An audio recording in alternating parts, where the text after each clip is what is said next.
हाँ, तो आज मैं अपने प्रैक्टिकल के बारे में बताऊँगी। जो हमारा प्रैक्टिकल होगा, उसमें सब लोग बहुत कन्फ्यूज़ हो रहे हैं कि क्या होगा, कैसे होगा, है ना? तो मैं बता दूँ, हमारे सबके टॉपिक एक ही हैं। अब पहले क्या होता था कि हमारे बहुत सारे कॉन्सेप्ट्स होते थे, है ना? हर प्रैक्टिकल के बारे में पूछा जाता था, ठीक है? बहुत सारी चीज़ें होती थी हमारी प्रैक्टिकल फ़ाइल में। लेकिन अब क्या है, ओनली एक ही टॉपिक है, डिप्रेशन। तो जब हमारा बाहर से प्रैक्टिकल लेने के लिए कोई टीचर आएगा या प्रोफेसर आएगा, तो वो हमसे सबसे पहले पूछेगा कि आपने क्या किया है अपने असाइनमेंट फाइल में। हमने सर्वे किया है, तो सर्वे हमें 40 लोगों के पास जाके करना होता है, 20 लोगों के पास, 15 लोगों के पास। तो अब ये तो नहीं कि वो हर एक इंसान से यही पूछे कि डिप्रेशन की डेफिनेशन बता के चले जाओ, है ना? डिप्रेशन की परिभाषा बता के चले जाओ। वो आपसे ये पूछेगा कि आपने सर्वे किया, आप कितने लोगों के पास गए और आपने उनसे क्या सवाल किए, है ना? आपने उनसे क्या सवाल किए और आपने क्या एनालाइज़ किया कि हमारी जो समाज में लोग हैं वो कितने डिप्रेशन से जूझ रहे हैं।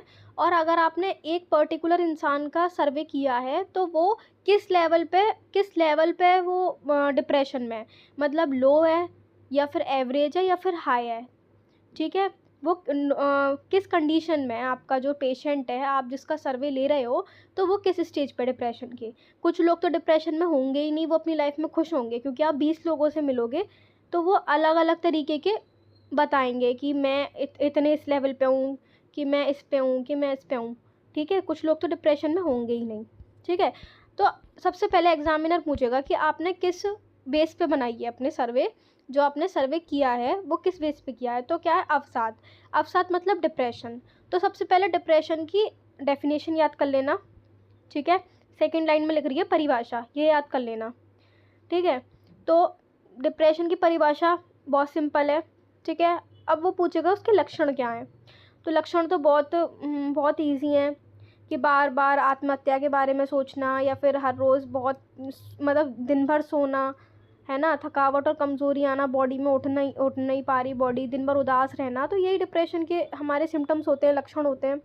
तो ये चीज़ पढ़ के चले जाना, और ये नहीं कि याद करके रट के जाओ। सामने वाले को एक्सप्लेन करना कि हमने क्या पढ़ा है, क्या किया है, और हम कितने लोगों के पास गए हैं, और हमारा सर्वे क्या है। लिख तो आपने सब लिया है, लेकिन बस सामने वाले को एक्सप्लेन करना है हम लोगों को, ठीक है?